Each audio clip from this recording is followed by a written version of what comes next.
Welcome to episode 220 of the Barcelona Podcast, home to the most influential voices in the FC Barcelona community, brought to you by the Blue Wire Podcast Network. I'm Dan Hilton, and I am joined today by Rafa and Julio Bordas from Més Que Un Podcast. It's a Spanish language podcast, also talking all things Barcelona. So welcome, gentlemen, to the Barcelona Podcast. Thank you very much for having us here, Dan. We really appreciate it. Like you said, we are a Spanish speaking podcast focused on FC Barcelona, like you said. So once again, thank you very much. I tend to talk a lot, so I don't want to. Julio, go ahead then. No, we'll keep you in check.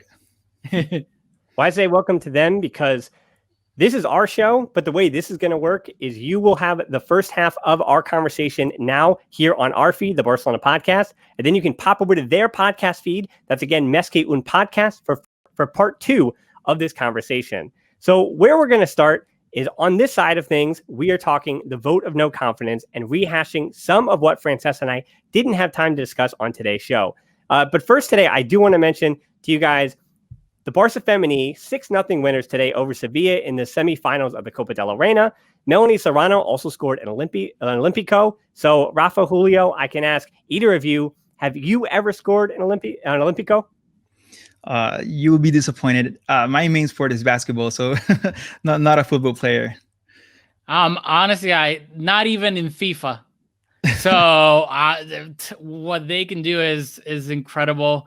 And I love the fact that Barcelona is the way it is. So it's like multi-sports, and now we got a woman. Well, we've had a women's team that is one of the best in the world. So every time we get to win something, no matter what sport, what sex, I love it.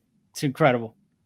Yeah, and win something, certainly. The Barça Femení, there's some title contention with Atletico Madrid through the years, and Real Madrid might be up and coming depending on the amount of funds put there. But when it comes to Spanish football, Barcelona Femení is on top at the moment. We'll just see how long they can go with the Champions League. Also, have to mention that getting to the final of the Copa de la Reina, if they do win that, it would be technically the first Spanish treble, as they did win the league before everything. Well, they never finished it, but they were awarded the league title before everything was shut down, and then winning the Copa de la Reina. And they also won the first edition of this Spanish Super Cup. That also happened, I believe, prior to the break, or maybe it was the first match after the COVID pandemic break. So it would technically be the first Spanish triple, if you will. But we're going to move on, though, because while the Barça Femení do fill us with some joy, the unfortunate thing we're talking about today is, I guess maybe it is another thing to celebrate, but it is the vote of no confidence against Bartomeu and the current Barca board. So as of early yesterday, more than 19,380 signatures were approved by the club, which is more than the required 16,521 required for the motion to be successful. Now, next up is the referendum on Bartimeo. If 2/3 of the voters that vote want him out, Bartimeo is gone. Now, the way, guys, I see this playing out is 5 different ways.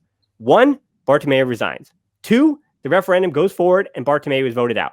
3, this process is bogged down by legal bureaucracy that is more than my pay grade to understand, honestly, and Bartimeo pretty much waits out any action against him. 4, the referendum goes forward and Bartimeo is not voted out.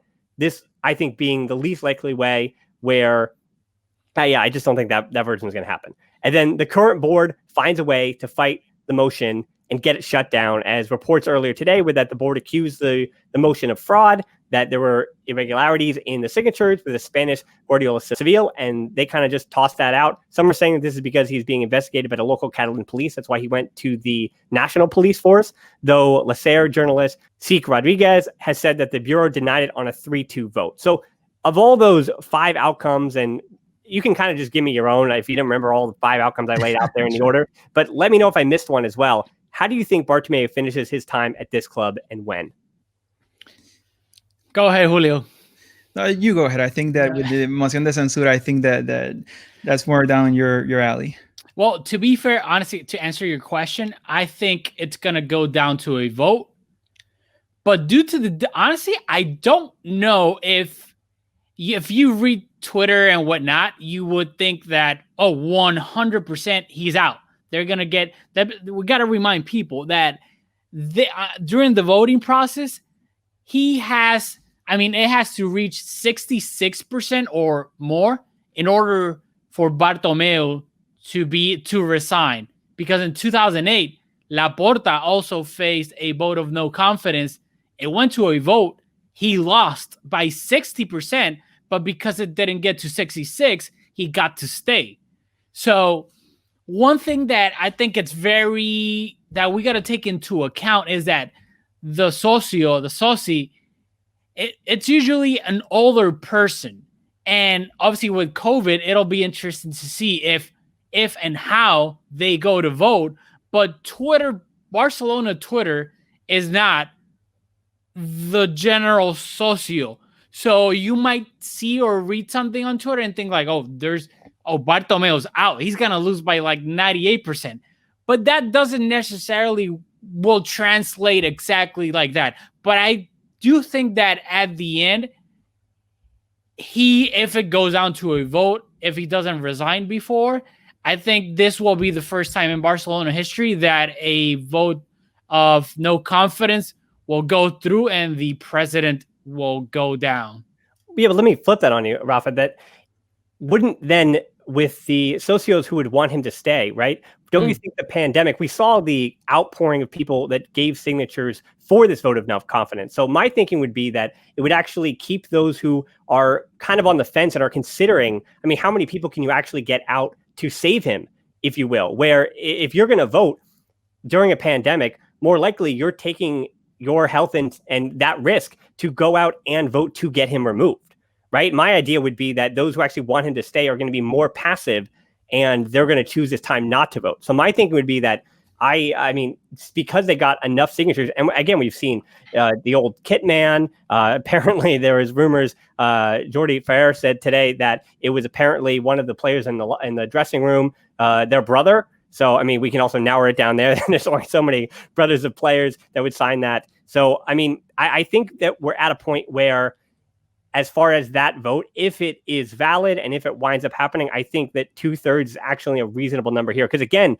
Laporta was coming on. I mean, when he had that vote of no confidence against him as well, you think that was even just as Pep Guardiola was about to be coming in. And yes, they had some down seasons with Rijkaard, but he also still had a Champions League in the trophy case. Now, Bartimeo does too, but 2015 is now a lifetime ago. I mean, just 2 weeks ago is a lifetime ago. Messi tried to leave the club less than 2 months ago. So I think everything is leading to this point where against Laporta, you had maybe 3 to 10 reasons why socios would say, yeah, I'm tired of the time. And it had a lot to do with the losing at the moment. But I think for Kool-Aids, they're just sitting at home, and socios, they're just sitting at home waiting for this moment to say, okay, well, I didn't care so much about the social media thing, but I mean, obviously people like us who host podcasts do. We care about the i3 Ventures and all those things. But once it was Messi leaving, I think that is where the stone was cast. You can't really bring it back. Once you skip the stone, you can't bring it back up the river, if you will.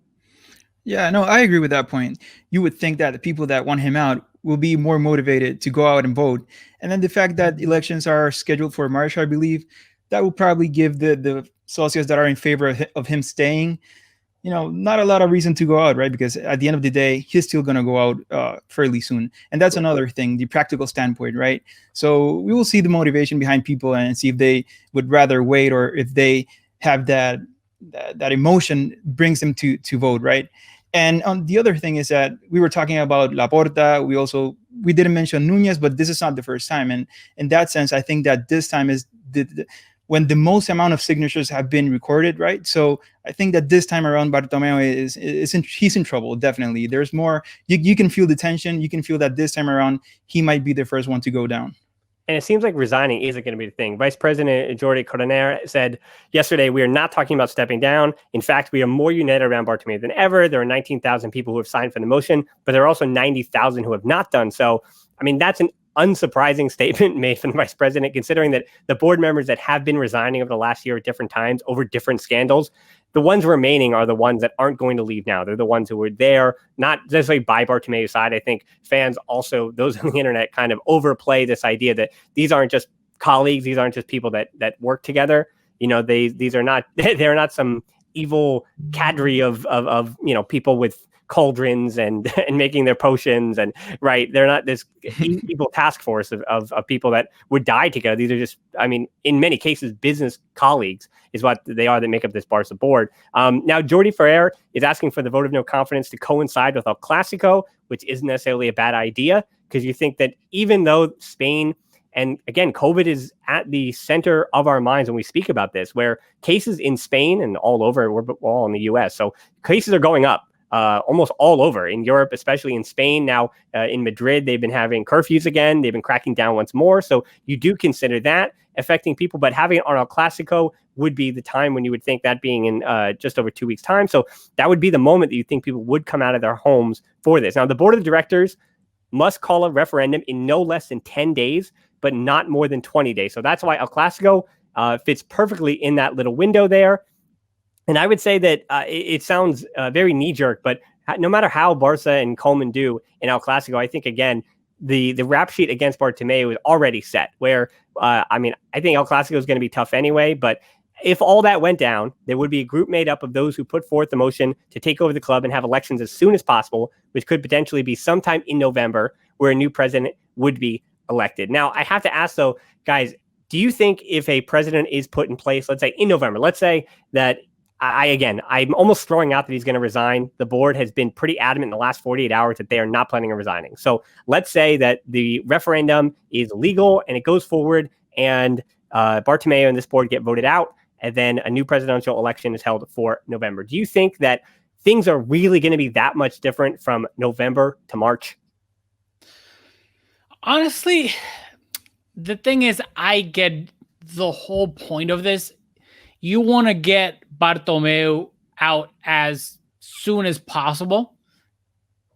In the end, there were going to be, like you said, elections in March anyway, but the quicker you can get him out, the better for the club. I totally agree with that. But at the end of the day, I don't know specifically for the winter transfer window. If I've read some reports that obviously they want to, if they do end up getting voted out, they want to leave at least 2 players, quote unquote, like ready to go to be signed during that transfer window, which is Eric Garcia and Memphis Depay. And then I don't know, with the time frames, I'm a little bit confused right now, because I don't know technically if the new president is, let's say, Victor Font, for example, who looks like will probably be the new one. Yeah, even though a good example. but there's been rumors that as soon if the vote of no confidence ends up going through, then that moment Laporta would come out of the shadows and announce that he would be running too. So we don't know, but whoever ends up winning, if that's the case, I don't know if technically they would assume they would have powers by that window, and then, or if that would be la Junta Gestora, how you say it in Spanish. So I don't know technically, but we do have a case of, like, back in 2015 when we signed Arda Turan, that was technically la Junta Gestora, but we know that Bartomeu was behind that signing. So I know it's tricky, and I don't know how much it would change for this season, this transfer window, but I do agree that the quicker, the sooner, the better, because that way, whoever gets in, Font, Laporta, Benedito, we don't know. At the end of the day, they could plan better next season, because if the elections end up being in March, then they're focused on the elections, and then it's March, May. Like, the more time they have, the better for the club, I think. All right, Julio, what do you think? Rafa's talking like in a practical standpoint, right? So whoever is going to come in, it would be better for them to come in as quick as possible to organize and set things up for the next season, right? And that's okay. But I think that in a symbolic manner, it would also be good for the socio to say, hey, you didn't do things right. You don't represent our values. We don't want you anymore. And we're taking control over the club. So I think that you have to weigh those things out. And if from a practical standpoint, going back to Rafa's point, if it won't hurt the sporting side, I think, the sooner the better. Well, yeah, and I think you already mentioned Memphis Depay, and I think that's where we're going to transition here a little bit to talking about transfers, because obviously a new board, you want to think it won't affect the transfer of Eric Garcia. I mean, in particular, because he's a return of a former La Masia captain, and you'd think that whether it is Victor Font, it seems like whoever it may be is going to be very much, whether it's Laporta or Font, we're going to say it's one that gets back to the Catalan roots of the club. I think you're going to get a president who kind of does have more as, and this is, again, is not a knock on, I guess it could be a little knock, but I don't know it's so much a knock on Bartomeu, but merely he was in charge of the club as Barcelona continued to become the global commercial entity that it has over the last 10 years. And you could even say the 21st century, they continued to do a lot of winning. So Bartimeo, whether he had a hand in it or not, Barcelona has become much more of a global franchise in the last 10 years or so. And again, even going back to the time of Nunez, where Nunez, not much news went past even the halls of Spain or Europe. You know what I mean? We're not getting too far out of the European news cycle. Now, the minute that a Barcelona player sneezes, people in Australia and the USA and India and Nigeria, everybody knows about it. So it's just a different world that this president is going to be taking over in. So it's one, though, that I think no matter who it is, Eric Garcia would be welcome. And I also noticed today that he was not named to Man City's Champions League squad list. So it seems like no matter what, he has said that he's going to leave, that he's either leaving for free, but I believe because he could leave for free in the summer transfer window, he should be able to sign his contract in January. So that would make a lot of sense why Man City wouldn't put him on the Champions League. I know people are upset with it, saying that they were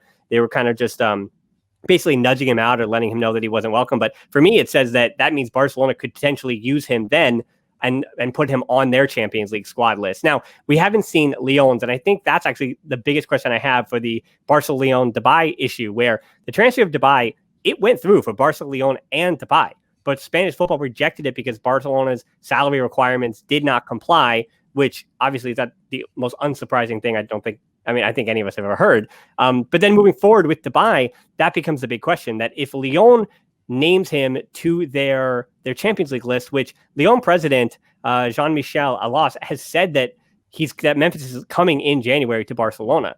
And I am actually going to correct myself here with the Champions League thing. Fortunately for Barca, Rennes and Marseille joined PSG in the Champions League. So Depay, in theory, would still have UCL eligibility come January, unlike Coutinho in that first year, where Coutinho could not feature in the Champions League because he was with Liverpool. So for Depay, I'm almost going to throw that idea out about the Champions League, that because he's going to be able to play for Barca in Champions League across all competitions, do you think, regardless of the board, that they go through with this Memphis Depay? I mean, almost, are we at a point where it's a gentleman's agreement where both clubs and the player have all agreed that he's going to be a Barcelona player no matter what?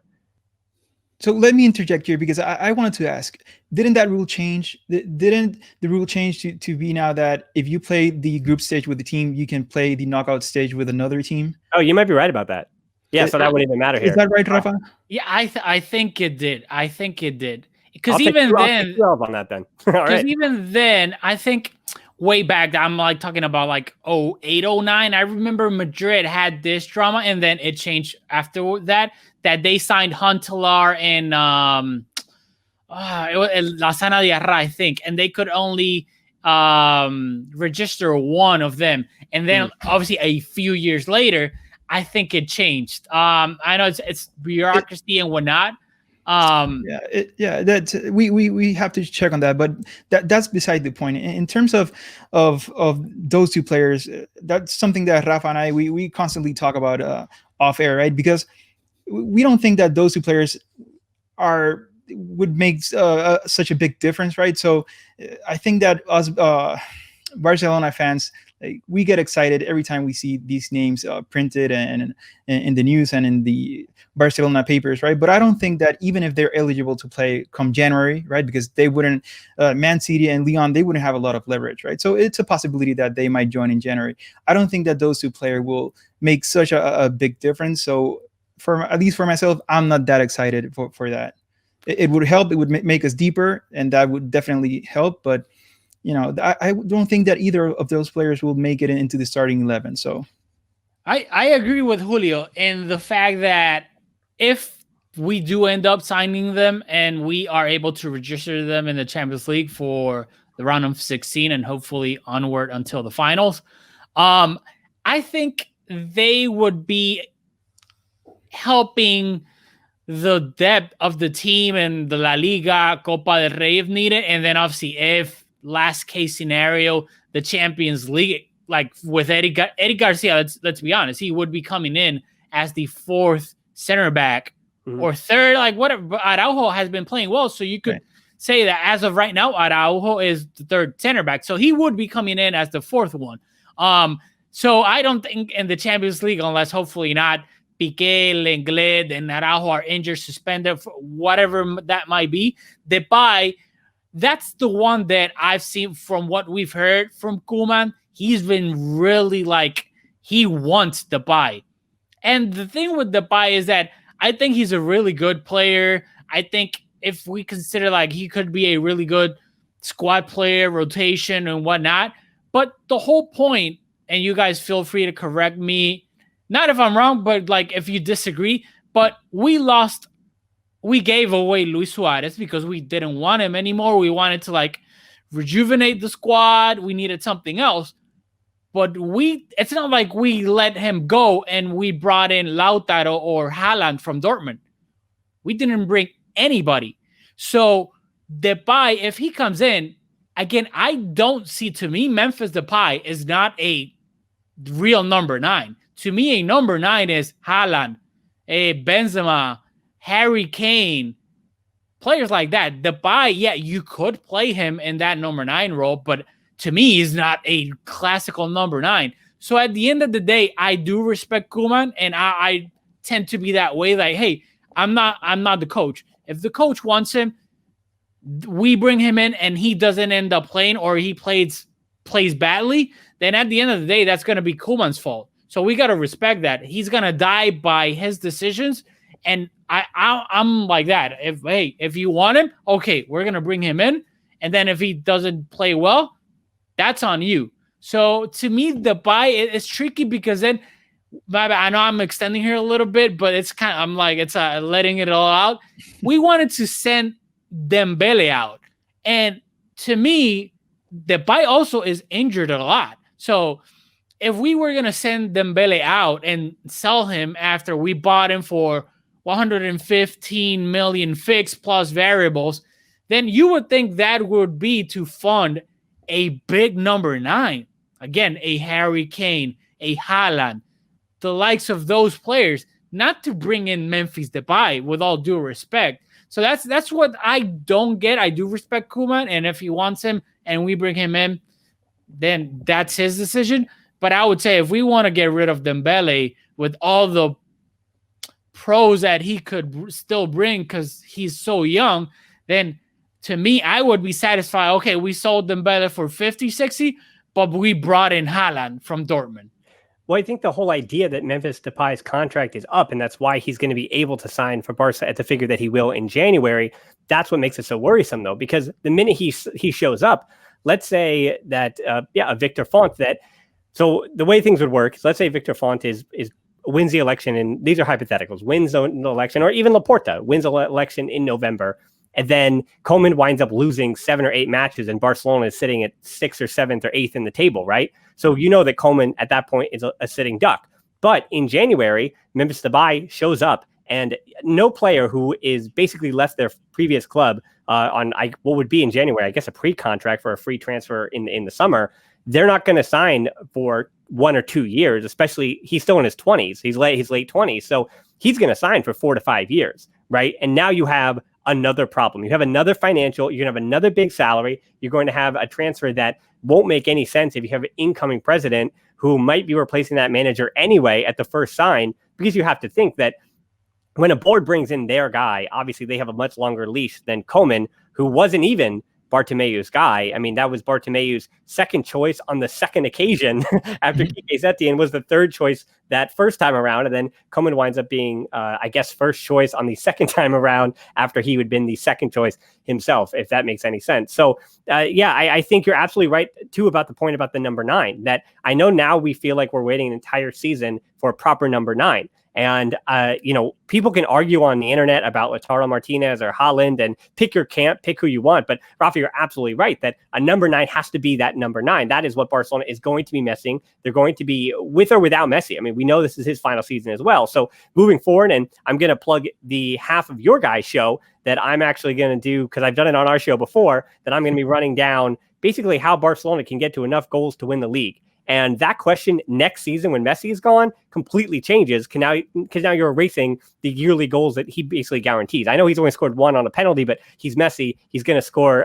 There's going to be a 2 in front of that number most likely this season. So you just know that the goals are going to be necessary. And you're right. From the point in Memphis Depay, he can do a lot of things for you. And this season, honestly, with the way Griezmann is playing, it's not a hot take yet because we're still in October. He just scored with the France team, if you were watching that. So I do have a little bit of faith that Koeman can maybe figure out what's puzzling about Antoine Griezmann and get him operating a little bit better. But if we have this first 3 matches of Griezmann, and that's a Griezmann that's playing in a Champions League round of 16 or a round of 8, then Memphis Depay isn't a squad player. Then you have to put Memphis Depay in a position to succeed in place of Griezmann, because Griezmann is going to be in such a cataclysmic moment at that time that he's not going to be trusted in the Champions League. So, I mean, that's almost worst case scenario where you sign a player for 4 years past when Koeman will be around at the Camp Nou, and you have Antoine Griezmann, who, I mean, Frances and I argue this all the time, that at this point, he's playing because he's a price tag. I mean, if Antoine Griezmann was bought for 30 or 40 million, he'd be on the bench, obviously, already. I try to understand. I mean, I try to say it in a way that, you know, they like to overlap on the left side, and they like to make it a strong left side of the pitch and be more defensive on the right side. But as far as production, Griezmann's going to have to score. He's going to have to score soon, or Memphis Depay is going to make a lot more sense. And I think that's going to get steam that, as you mentioned, Rafa, is going to make things worrisome, because in the summertime, a club that's already pretty much out of money is going to open up their pockets, and Borussia Dortmund's going to go, hey, can we have 130 million euros for Haaland, please? And Barcelona's going to go, well, we've got 15 million euros and a new president, so I can give you a different kind of handshake if that's what you want. And that's what they're going to have. I mean, same thing for Inter Milan. They have new managers. There's no reason Inter Milan, who might win the first Scudetto that any team has won in Serie A since Juventus started all their winning now, a decade ago. So Inter Milan, this could be a new era for them in Italy. So they're going to have no incentive to sell Lautaro Martinez next summer either. There's no reason that Barcelona is just going to be able to bring them in and think that's the way that things are going to work. Yeah, I agree with all those points. And the other thing that we're not considering as well is that with the new formation that Koeman is trying to put together, right, which I believe it has worked with the players that we have in the age of Busquets, to have Frankie alongside him, right? Messi has been filling out that number 9 role, right? So you bring Depay, you bring a number 9. Are you going to put then Messi in the Coutinho role and take Coutinho out? If, as you say, if Griezmann doesn't contribute in the near future, do you take him out and then put Messi a little bit wider and then put Depay in the number 9 role? Or, you know, if you bring another player like a number 9 in this case, in Depay's case, that creates a whole chain effect that would disrupt what we have working right now. So I think that it's a complicated puzzle, and I'm glad that I'm not on Koeman's shoes, because again, that would change everything that he's been building up to this point.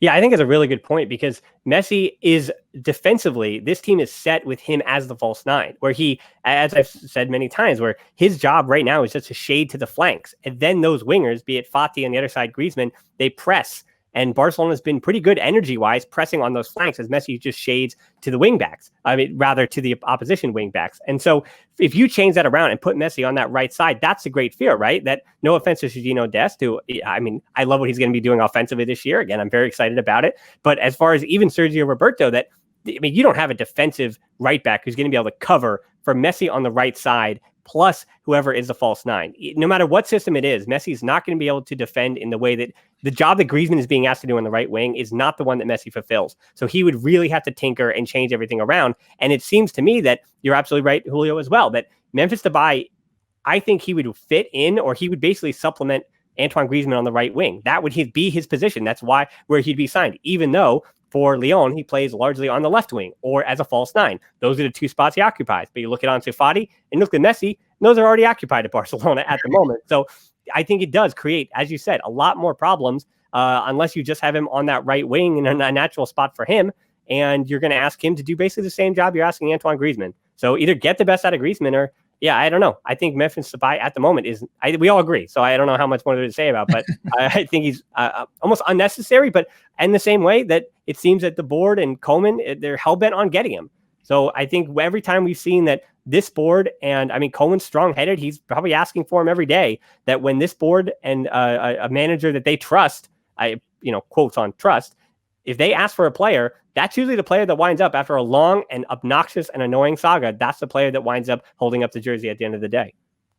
Yeah, it'll be super interesting to see how it unfolds, because again, I think we are all agreeing in the fact that we do know that Koeman really, really wants Depay, but there's also a moción de censura going on. And if we end up seeing Bartomeu get sacked, and then we have presidential elections, and then whoever wins might be like, yeah, Koeman, you were promised that under Bartomeu, not under me. I don't know how the season is going to turn out. And if it turns out for the bad, you're not going to stay. I'm going to bring in Xavi. So I don't want to promise you something that I don't want. Like, I didn't promise you that. So at the end of the day, it'll be interesting to see how that tug of war goes if Bartomeu ends up getting the boot.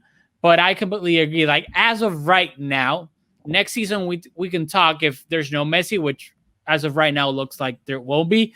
And obviously we would need to bring in number 9 that scores goal, Haaland. But if that doesn't happen, right now, I think we have to live and die with Messi as our number 9, because Julio and I talk a lot on WhatsApp, and we've discussed this before. Messi, it's basically, we know Messi is the only one that has the right to not defend.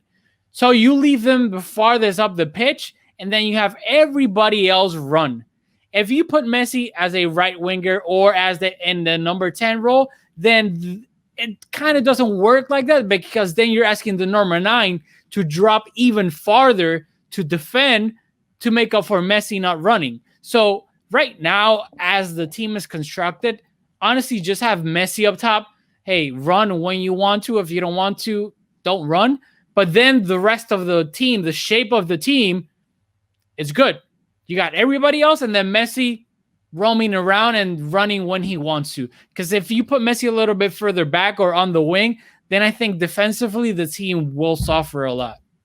Well, yeah, I mean, I do actually push back a little bit on the Messi defending point, because I've noticed so far this season that the game plan is to have Messi defend conservatively. Now, we did see with that press, and I think Luis Suarez actually got a pretty bad rap on the number of pressures that he would have. And I know it's just advanced metrics and all those things, but Suarez actually defended more than we think he did. But because he was defending next to Messi, that's when things look so bad, that they together just did not have it work out, because neither of them really had the legs to be able to press. Again, the advanced metrics said they were trying, but the numbers on the eye test told us that the close down speed just wasn't what it was, back in 2015 or 14. And so it made it look worse. So with Suarez out of the picture defensively, to me, it has been a breath of fresh air, because I mean, I think for the last 20 or 30 minutes, and I guess this is the final question we'll ask on our half, and then we'll talk about it and continue the conversation on Mes Que Un Podcast. But as far as Messi goes, I'm really only worried about him defensively, because he is defending in this system. He has the energy. You know that Messi always has desire when he steps on the pitch. But it's that last 20 or 30 minutes that, in particular, by putting on, and we're trying to see that Trincao and Pedri have been the answer in the 70th minute. And Koeman has been willing, even against Sevilla, where they could have easily lost those 2 points, as well as they could have gained those 2 points by putting on Trincao and Pedri. And I was saying on another show I was on this week that he put on Serginho Dest for his Camp Nou debut at 19 years old at the left back spot. And Koeman had Pedri, 17-year-old Pedri, who's going to be 18 in November. He put him in front of him on the left wing. Instead of the Coutinho spot where Pedri had been for the first 2 matches, he puts him in front of the 19-year-old making his Barca debut. So you want to talk about brave? That was my big criticism of Valverde, and I think everyone's, of Valverde and Setien, that they were completely stripped of any bravery. That was a great frustration. And if anything, so far through 3 matches, I cannot say that Koeman has not been brave. And if you're going to put a 17 and 19-year-old on one side to close out a match against Sevilla, a side that looks ready to contend for the Liga title with you, who could finish top 3 or top 4, then I think my hat goes off to Koeman. But that also says that at the end of matches with Pedri and Trincao, not seeing them as starters, which I think is a fair thing. Trincao probably closer to being a starter than Pedri. Obviously, Pedri is, again, 17 years old. But as far as those two being those wild cards to add to the end of games, as Dembélé probably will be, unless Koeman completely freezes them out, he's going to have to be some kind of playmaker coming off the bench late. So with Koeman willing to make it a track meet in the end of these games, that is where Messi's defense actually does worry me. Because when you have constant transitions and teams that are going to have the speed to cut you out on a counterattack, from the first minute to the 90th minute, that is where Barcelona is going to be very, very, very susceptible. And I think, again, this is probably a good place to leave it. I'll give you both Julio and Rafa one final word here about this topic, but we are going to continue to talk about particularly the problems in defense on your half of the show. But if you guys just want to give me one final point there, then we'll switch things over. Sure, Rafa, go ahead. Honestly, it's not something that I had thought about Messi in that specific part of a match. But now that you brought it up, I agree that it could be a problem. But at the same time, it could end up hurting us defensively. But I think offensively, whoever comes in, Pedri, Trincao, or even Dembélé, which I think Koeman now will have to get back. And let's be real. You bring in Dembélé in the 70th minute with the speed that he has, and if it's a broken match, like you said, just back and forth.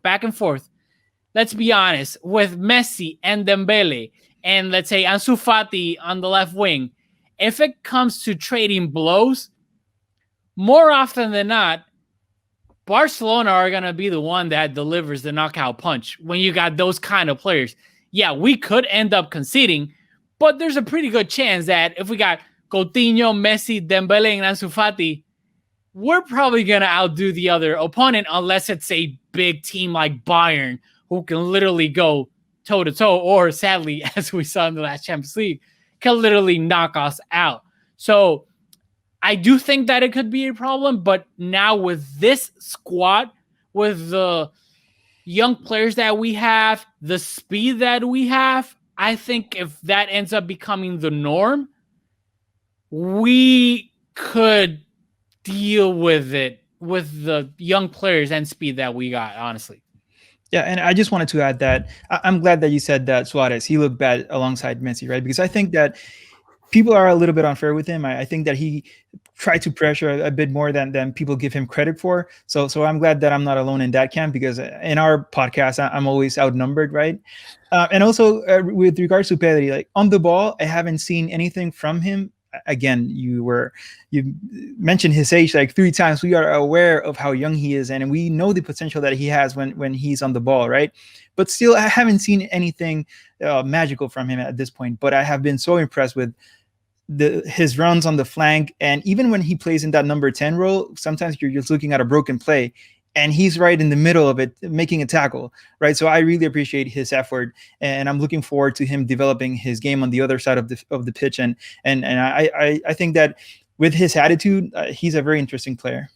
Yeah, the talent is there, and certainly he's going to take his lumps. Well, I hope we took our lumps on this half, and that the second half of this show is even better. Again, that's going to be on the Més Que Un Podcast feed. So for our end, for the Barcelona podcast listeners, again, I hope you do check out part 2 of this. But if this is all you had, you know where to find us. We're on Twitter at the Barcelona Pod, or at HelpTeamD13 for me. They're at Més Que Un Podcast. And on Instagram, I'm at the Barcelona Pod as well. Our closed Facebook group, Patreon, all the normal listeners know where to find us. On YouTube as well, the Barcelona Podcast. So thanks so much for listening to this half of the Barcelona Podcast, Més Que Un Podcast collaboration, if you will. So until next time, we're going to talk to you soon, and Forza Barça.